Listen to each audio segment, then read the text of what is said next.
Hello friend, आज का हमारा अगला क्वेश्चन है। देखिए, जो मैंने लास्ट टॉपिक समझाया था ना उसी का ट्रिक से एक क्वेश्चन आया था 2018 में एलटी ग्रेड का। तो क्वेश्चन है फलन या फंक्शन एफ आर से आर पर है। अगर यहाँ पर है ना, जो कंडीशन है आर से आर पर है, अगर ये सेम है ना तो और इसकी पावर फंक्शन की पावर एक्स की पावर 2 या इवन होगी।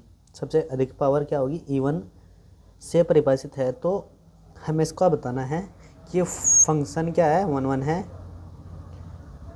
है बट नॉट ऑन टू है बट नॉट वन न तो एक एक ही न ही अच्छेदक। मतलब एक ही का मतलब वन अच्छेदक का मतलब ऑन टू। और चौथे है ऑप्शन एक ही एंड अच्छेदक दोनों हैं। तो मैंने तुम्हें ट्रिक बताई थी लास्ट में, बिल्कुल उस ट्रिक से सीधा से करने की ज़रूरत नहीं पड़नी है। हमें क्वेश्चन को सोल्व करेंगे कुछ नहीं, हमें पावर इवन देखनी। एक्स की पावर जो सबसे अधिक पावर होगी ना इवन है अगर, तो डायरेक्टली हमें याद रखना है वो फंक्शन ना तो एक ही होगा और ना ही अच्छेदक होगा। मतलब इसका मतलब क्या है, ना ही वन और ना ही ऑन टू होगा। लास्ट में ट्रिक मैंने अच्छे से बता रखी, बस इसकी कंडीशन है फंक्शन कैसा होना चाहिए, डिफाइन आर से आर पर होगा, सेम पर होगा इन तीन में से। आर से आर, जेड से जेड होता है इंटीजर, क्यू से क्यू। अगर ये इस तरीके का फंक्शन सेम पर और पावर इवन हुई तब कंडीशन क्या है, ना तो एक ही होगा मतलब वन नहीं होगा और ना ही क्या होगा ऑन टू। तो डायरेक्टली इसका आंसर हमारा क्या आएगा? तीसरा यानी सी। सिंपल है ना। ऐसे ऐसी ट्रिक बिल्कुल आसान है, उसमें करने की ज़रूरत नहीं। ये एक के लिए बताई मैंने, अभी तो उसमें और बता रखी है इसमें लास्ट ट्रिक में, ठीक है ना। तो नेक्स्ट क्वेश्चन देखो, अगला क्वेश्चन ये भी हमारा उसी टॉपिक से रिलेटेड है। तो क्वेश्चन है, माना ए और बी एक संबंध है, मतलब एक फंक्शन है, एक रिलेशन है तथा एंड मान लीजिए लेट आई ए पर तत्समक संबंध है, ठीक है। तब आर क्या होगा? Anti symmetric. इफ़ आर अगर एंटी सिमेट्रिक का मतलब क्या होगा? प्रतिसम्मित है। तब कंडीशन क्या होगी? तो तुम्हें ये ऑप्शन है इसके, आर इक्वल टू माइनस आर मतलब इनवर्स आर। एक ये ऑप्शन है, दूसरा ऑप्शन है, तीसरा ऑप्शन है, ठीक है ना। तो इसके लिए कुछ नहीं कंडीशन है। एंटी सिमेट्रिक की कंडीशन क्या है? A B related to belong to किससे है? आर से।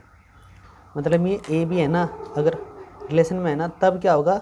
इसका इन्वर्स कर देंगे, उल्टा कर देंगे, मतलब बी ए हो जाएगा। ये भी किस में होगा? रिलेशन में। तब कंडीशन क्या होगी? ए के इक्वल टू देखो बी दिख रहा, बी के इक्वल टू ए दिख रहा, तभी इक्वल हो गया कंडीशन। जब एंटी सिमेट्रिक मतलब ए इक्वल टू बी होगा। जब ए इक्वल टू बी होगा इसका मतलब क्या होगा? एंटी सिमेट्रिक मतलब उल्टे हैं। तो हमें पता यानी इन्वर्स होगा। इन्वर्स का मतलब यही है, सिंपल। ये तो लगा भी रखा मैंने पहले ही, ठीक है। इसके बाद अगला क्वेश्चन जो आया हुआ वो देखते हैं। हाँ, एक टाइप का और पढ़ते हैं। देखो नया टाइप है, यहाँ पर देखना, इसे अच्छे से मैं लगा देता हूँ। ये रहा। तो फलन का संयोजन, composition of two functions. Simple है, देखो फॉग बोलते हैं इसको, फॉग एक्स निकालना होगा हमें अगर, तो इसे लास्ट से सोल्व कर दें हम, लास्ट से, ठीक है। ऐसे तो क्या होगा? एफ जी एक्स, मतलब जी एक्स की वैल्यू यहाँ पुट करनी है मैं और निकल जाएगा। फिर बाद में जो भी आएगा उसे एफ एक्स की वैल्यू में पुट कर देंगे। एक क्वेश्चन करेंगे तब जाके समझ में आएगा। ये देखो, अगर गोफ निकालना मुझको, तो गोफ निकालने का तरीका बिल्कुल सिंपल है, लास्ट से सॉल्व करते हैं इसको। जी जो का तो रहेगा, एफ एक्स आ जाएगा। फंक्शन डिफाइन है यहाँ आर से आर पर है, एफ एक्स बराबर साइन एक्स, जी एक्स बराबर क्या हो जाएगा? एक्स की पावर 2। तब सिंपली उसने फाइंड बोला है कि फॉग निकाल दो एंड गोफ भी निकाल दो। तो देखो निकाल देते हैं सिंपली। सबसे पहले तो मुझे क्या करना, ये क्वेश्चन उतार लो, ठीक है। जिसका वैल्यू निकालनी है लिख लेना। फिर मैंने बताया तुम्हें लास्ट में ऐसे लिखना इसको, देखो ऊपर लिख लिया। इसकी वैल्यू देखो क्या है, जी एक्स की वैल्यू ये है ना, इसे उठा के यहाँ रख दो, रख दी मैंने, ठीक है। और सबसे आसान तरीका क्या काम करो, देखो यहाँ पर मुझे एफ एक्स यहाँ पर दिख रहा ना, ऐसी कंडीशन दिख रही मुझको, तो मुझको क्या करना है इसमें, देखो ये फंक्शन है ना जहाँ पर एक्स, देखो ऐसी कंडीशन है ना, इसकी जगह मतलब एक्स की जगह एक्स स्क्वायर कर दो। अगर तुम यहाँ एक्स स्क्वायर कर दोगे तो यहाँ भी एक्स स्क्वायर हो जाएगा, क्योंकि एक्स की जगह एक्स स्क्वायर रखना है मुझको। तो सीधा सोल्व करके इसका अगर मैं पुट कर देता हूँ यहाँ पर एक्स स्क्वायर कर दूँ, अगर मैं इसका स्क्वायर कर दूँ ना तो देखो ये सेम होगा ना। और इसका वैल्यू पूछ रहा है हमसे, अगर यहाँ स्क्वायर कर दूँ तो मुझे यहाँ भी करना पड़ेगा, तो आंसर हमारा क्या आ गया, देखो ये वाला आ गया। तो ये क्वेश्चन बहुत आसान है।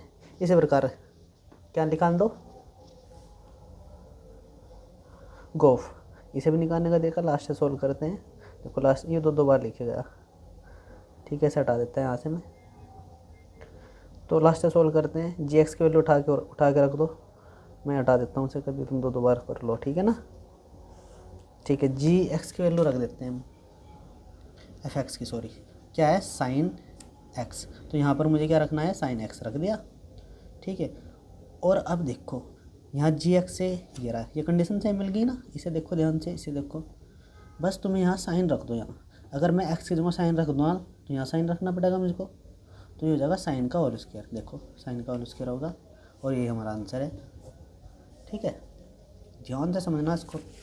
इसके बाद देखो दूसरे तरीके के क्वेश्चंस, एक इस तरीके का क्वेश्चन आ जाता है, इसका पूछ लेता है कि गोफ निकाल लो या फॉग निकाल लो, सिंपली। ये भी सिंपल करना है, ये तो सबसे आसान है। इसकी इमेज टाइम में मिलेगा ऐसा फंक्शन, एफ़ की वैल्यू है, जी की वैल्यू है, तो मुझको क्या फाइंड करना, गोफ। तो उसके लिए मैंने तुम्हें बताया था, जी लिखते हैं हम और एफ एक्स लिखते हैं, ठीक है ना, ऐसे कुछ बताया था ना। इसी भी इस तरीके से सोल्व कर दें, मतलब एफ़ को सोल्व कर दें। एफ़ की इमेज क्या है, पहले 2 है ना, तो डायरेक्टली सोल्व कर देता हूँ उसको मैं। एफ़ की वैल्यू 2 है, अब पहले लिया हमने 1, ठीक है, 1 ले लो, 1 की वैल्यू 2 है। फिर इसमें देखो 2 कहाँ पर है, यहाँ, और इसकी वैल्यू क्या है 3। इसका मतलब 1 गया 2 पर, 2 से गया 3 पे, इसका मतलब 3 पर रुकेगी लाइन। इसके बाद देखो दूसरी कंडीशन, 3 की वैल्यू क्या है 5, मतलब पहला अक्षर उतार लेना और लास्ट का लिखना इधर से। 5 की वैल्यू क्या है 1, यानी 3 कहाँ रुक रहा जाके 1 पर। नेक्स्ट देखते हैं, 4 की वैल्यू है 1, 1 देखो कहाँ पर रुक रहा, यानी पहले मैं 4 लिखता रहता हूँ और 1 कहाँ रुका 3 पे। तो ये हमारा इसका आंसर है, डायरेक्टली गोफ निकल गए, ठीक नहीं, सिंपल है, बहुत आसान है। और ये क्वेश्चन आया था यूपीटीजीटी में, ये यूपीटीजीटी में आया क्वेश्चन है, यूपीटीजीटी। मेरे सन तो याद नहीं कौन थे, मैंने 2005 में लगभग आया था, 2016 में आया था क्वेश्चन, 2016 में, ठीक है ना, यूपीटीजीटी 2016 में, चेक कर लेना, ये मिला क्वेश्चन, ठीक है। यानी इसके चांस है आने के एलडी ग्रेड में भी। तो अब मैं कर लेना ऐसे क्वेश्चंस सारे इंपॉर्टेंट हैं गाइस। आज के लिए इतना बहुत।